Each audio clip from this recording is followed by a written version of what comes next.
There is a continued crisis at the U.S. borders, and when will we get it under control? Many people are saying that it is an invasion, and the Biden administration finally seems ready to put teeth into legislation to change the course on this issue that is becoming an albatross around his neck.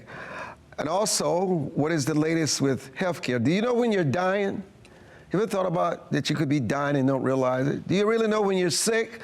We're going to delve into a lot of health issues tonight on this, Your Voice, Your Future. I'm Armstrong Williams. Let me welcome our guest to the broadcast, one of my favorite people on the planet, the editor of A&D Magazine, which I read. Sam Faddis, welcome back to the broadcast. It's good to see you. Thank you for having me, sir. Yes, and Gunther Sanabria, I haven't seen you in a while, man. Immigration lawyer, you've been busy. Yeah, I've been busy. Tell us how your life has changed since the invasion of America by these migrants. Well, I wouldn't call it an invasion. Oh, I know you wouldn't, but that's what I call it. Oh, of course not. It's good business for you, right? It's poor people that need our help. Oh, they're not just poor people coming across the border. But anyhow, tell us how your business has been enhanced as a result of this. Well, we are defending these people. You know, we are taking them into this country. I'm an American citizen now. I was an immigrant once. And now we're going to court. There's asylum applications. They have increased. There's no denying there. But at the same time, this is the country of opportunity. This is a country that has, for many, many years in history, has been the home of freedom. And that's what we do, what we do.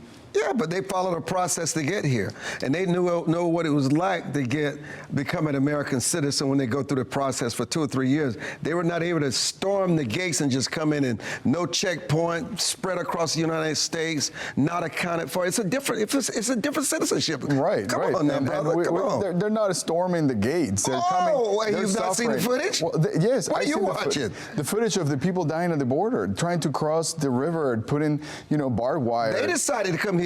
Because they're escaping. They decided to come. It's not as if Americans are killing them. That's a decision they made. It's kind of expecting the Ukrainian people not to make it to the United States. We're not talking about Ukrainians. We're talking about the migrants that are crossing our borders. It's like an invasion. They are people in need, yes. And they're coming to the border. What about American people that have needs, that are being impacted by this in New York and Boston and all across the country? What about Americans?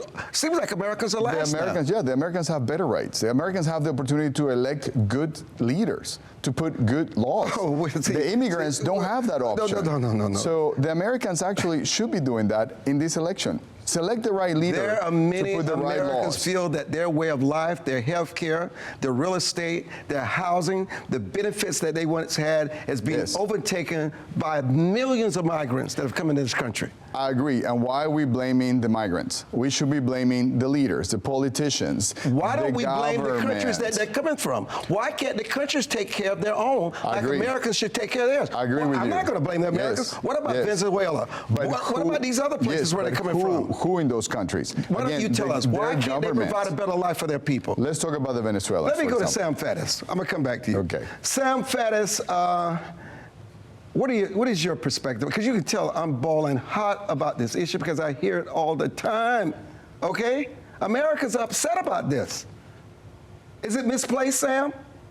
No, Americans are furious about this, and they should be furious. Look, the policy of the Biden administration that they will not say out loud, but the de facto, the policy in reality, is we do not have a border anymore. We have open borders, and everything else is a charade. So we operate a conveyor belt of camps across Central America to move people to our border. The camps are actually run by the UN and NGOs, but the funding comes largely from the United States, and the lady who runs the UN outfit that oversees all this was effectively installed by the State Department. So we move these people here.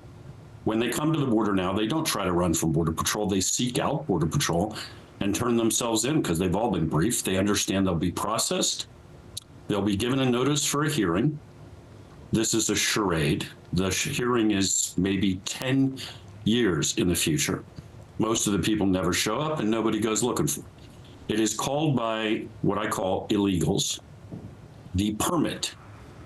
So, and because once you get it, if you're stopped by law enforcement, your answer is, I have a pending court date, and then you can continue to reside in the United States until such time, really forever. Not only that, but then typically the US government is paying contractors, NGOs, non-governmental organizations, to fly these people and move these people into the interior of the country. So what we have to understand is, it's not like we're trying to control the border and we're failing. This administration is succeeding in its policy, and that is to bring in violation of US law, millions and millions of people. And obviously Americans are furious. God, you see what's going on in places like Chicago, where with every justification in the world, you got the Black residents of poor neighborhoods in that city saying, I'm sorry, what? I can't get city services. I can't get a job. I can't get you to do anything for me. You're handing this dude who broke our laws everything in the world. Or out where I live in rural Pennsylvania, where people in the dead of winter are walking to the dollar store to get groceries, because that's the only place close enough to walk to, and they can't afford gas for their cars.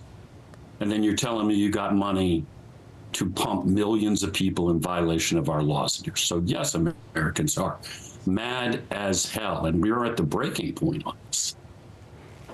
Your response?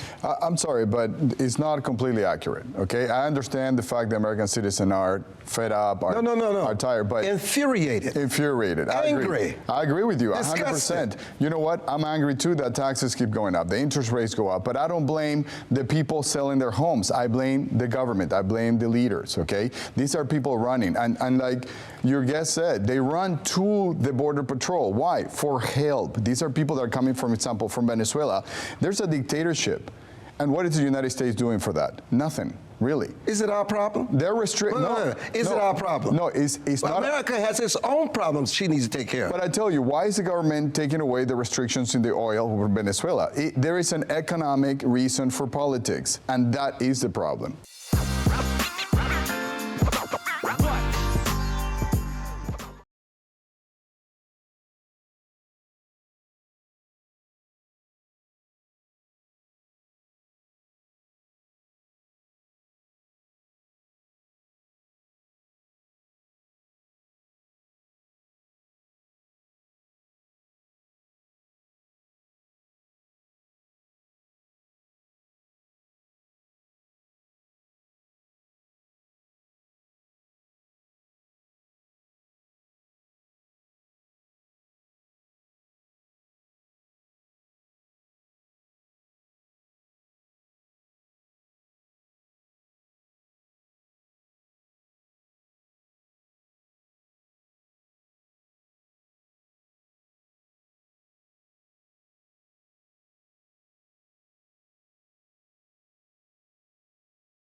The immigrants are not the problem. It's the leaders who see a benefit to make deals with a government like Venezuela. That is never going to help the immigrants come into the border. So you justify let them all just come in? No, you have absolutely no issue not. with it? Okay, where do you draw the line? I'm an immigration attorney. I don't tell them, hey, you know what? Everybody comes in. I tell them, Well, you need to qualify for asylum. Where do you draw the line? You don't see this out of control? During Bush, we had an opportunity We're not talking about to Bush. fix. We're talking about during now. Obama, Do you see we any had area an where this is out of opportunity. control now? It's not out of control. It has. What planet have you been living on? In America. Certainly not America. In America, yes. Oh, come on. This is a problem. You can't be The kidding me. leaders You are can't not be serious. are conflicted in the new reform that has right now. Right now we have a project for a reform in immigration. And what are the Republicans doing? Saying don't sign that. Ted Cruz is saying we don't need it. Donald Trump is saying Maybe they don't like what's it's in bad. it. Well, where you're going to at least allow 5,000 in every day. Well, Maybe they don't like that legislation. Because Maybe that's the issue. The government, and again, where is the legislation? In Congress. Why blame the immigrants when the leaders are the problem? And what about them that violate our laws, violate women, have no respect for our rule of law? That is an exaggeration because I can tell you. What is an exaggeration? In my offices, I have children, I have mothers, I have grandparents. Okay, that may be correct, but that is not what happens in many other places across the country. But whether you want to admit it or not. No, but we don't hear about. They commit criminal behavior. There are criminals in every community. We have criminals coming from different parts of the country. They fly in without visa. For why are we not blaming the embassies of those countries to say, well, why do you give a visa to a criminal? It's not the immigrants crossing the border the problem. Yes, there are criminals that come into the country, but that has nothing to do with those seeking asylum. How many is enough? Depends. No, how many is enough? I'm a lawyer. It's always going to be depends. That's a business for you. No. It's a way of life for us. To me, I was an immigrant. It's a business. I was an immigrant. You're making money. I'm giving free consultations. You're getting I'm working paid 7 days a week. for this.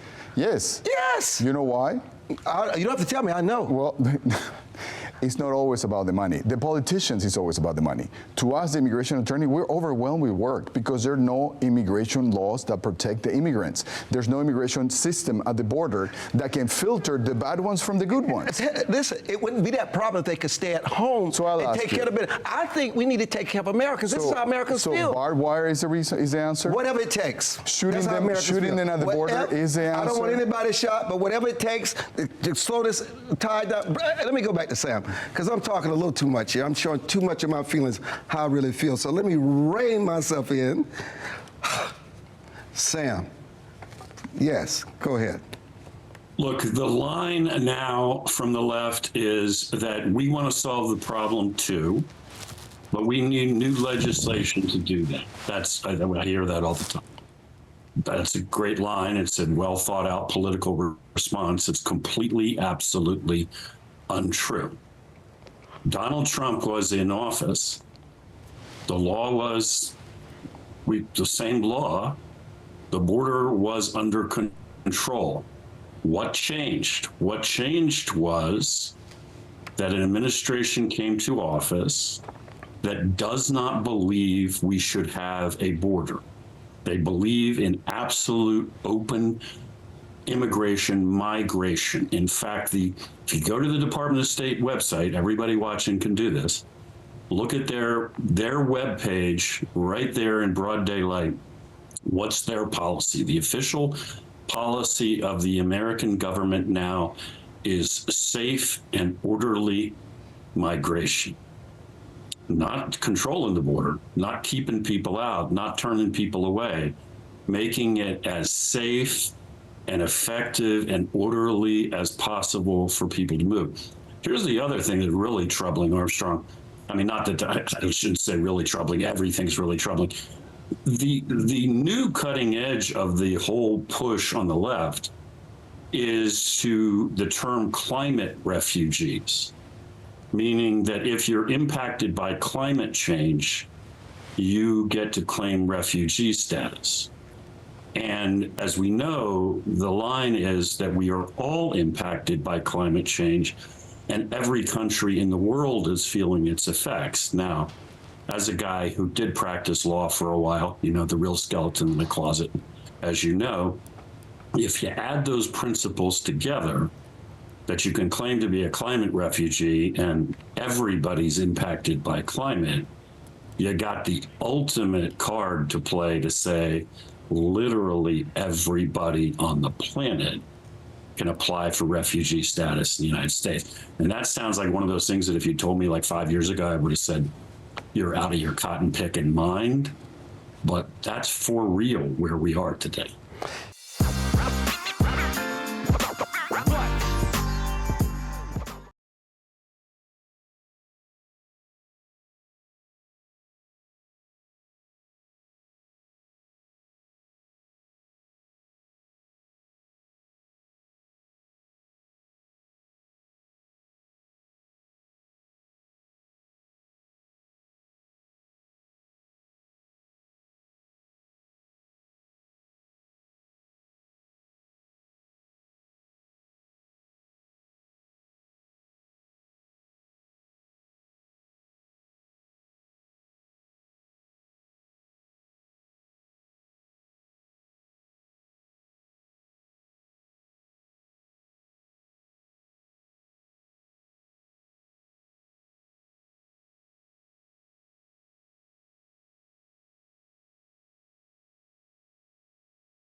And we're back with Sam Faddis and Gunther Sanabria.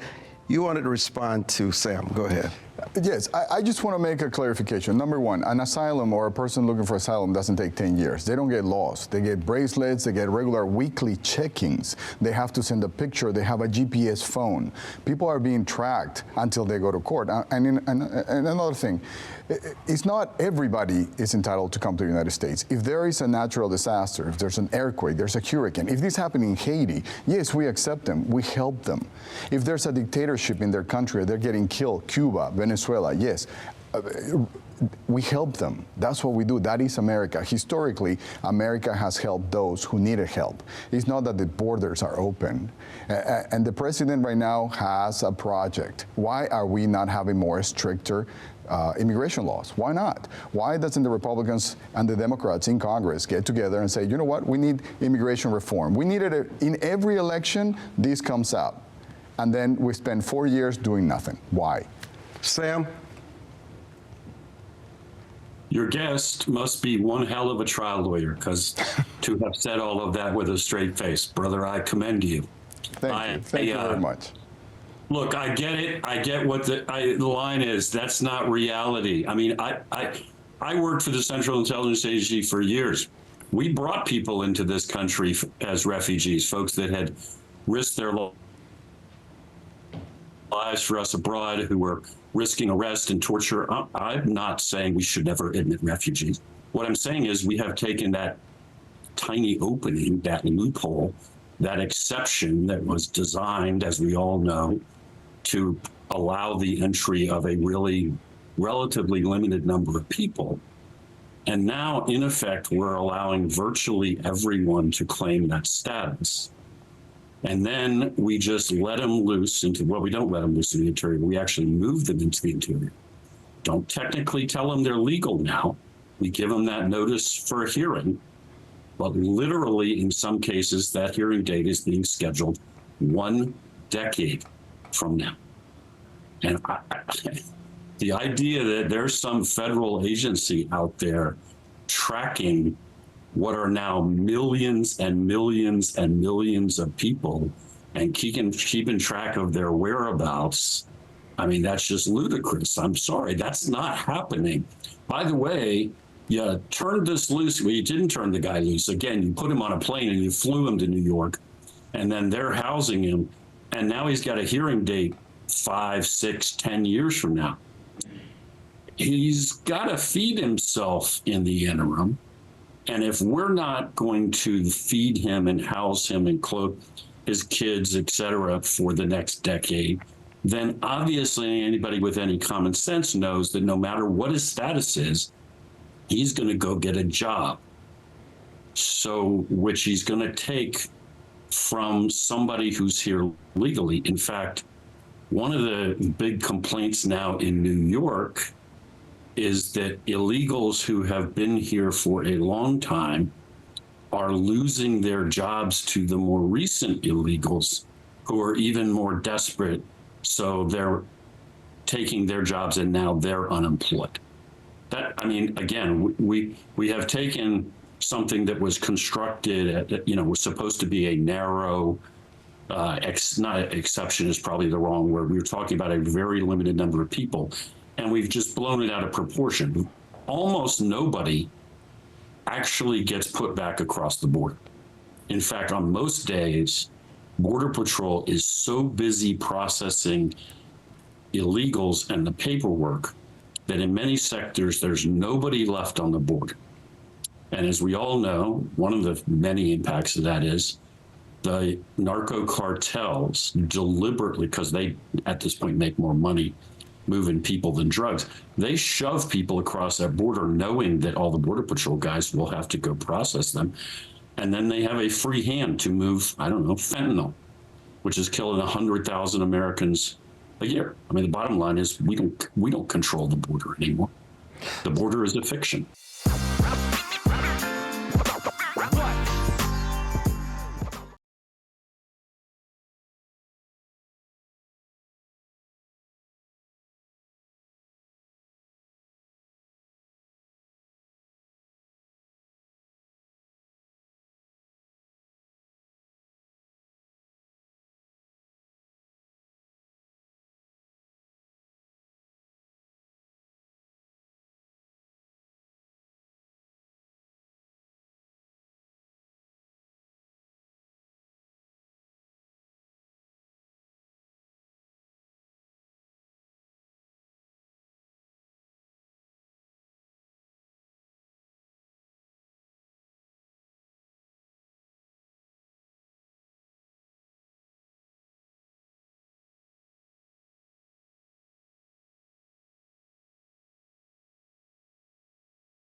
So what are your thoughts about the standoff in Texas?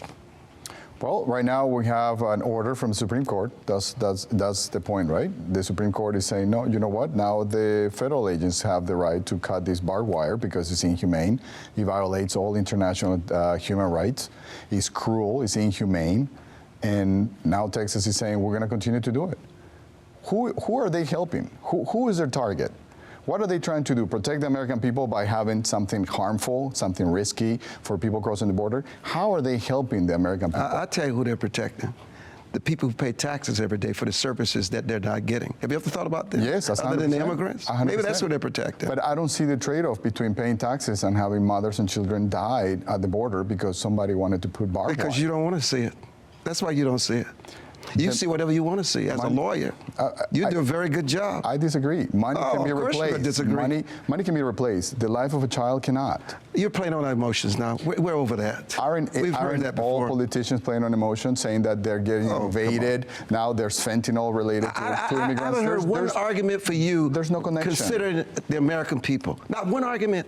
Your only argument about the invaders coming across the border. Not one argument about the sympathy and what is impacting the everyday American's life. Not Yes, once there is. have you mustered 1 ounce of sweat to talk about that. My argument is the same argument that I have for myself.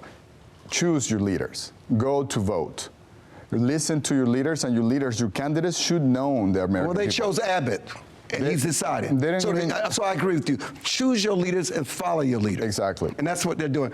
Sam, talk about the border. What's going on in Texas? Look, for a long time when we've been talking about the border or the Biden administration more generally, we've been throwing around the idea of a constitutional crisis.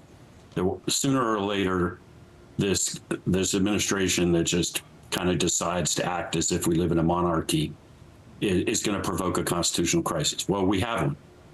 I mean, they're in a complete standoff with Texas. The Supreme Court, I mean, the legal aspects of this get kind of complicated in terms of what the Supreme Court was obviously exactly ruling on, and they don't conduct a full-blown trial, et cetera. But the Supreme Court ruled that the Border Patrol must be allowed access to cut the wire and access to the border, cut the wire that Texas has put up. Texas is putting up more wire, and Texas is putting up more barriers, and Texas isn't backing down. The other thing that just happened is the union for the Border Patrol, which is, I don't know, I want to say 14,000 guys, something like that. The union that represents the Border Patrol officers just came out with a lengthy statement. If you read it, it's pretty hard hitting. And what it says basically is we stand with Texas. There's no fight between us and Texas. And also, let me interject, 26 governors from other states that sending in their National Guard in solidarity with Texas. Yeah, that's right. You got more than half the governors in the country. And now you got the Border Patrol. In fact, there's a line in there, I won't be able to quote it exactly in the statement from the Border Patrol, which says something to the effect of, the Border Patrol will always follow lawful orders, but every document signed by, I think their verbiage is, an outhouse lawyer doesn't constitute a lawful order. Now, if you read into that, I think what you can hear is the Border Patrol saying, at some point in the very near future, we may very well tell you, federal government, we will not follow that order because it is not lawful and it is not constitutional. That's where we are. That's how stressed the system is. We're on the brink of the federal government fracturing over this.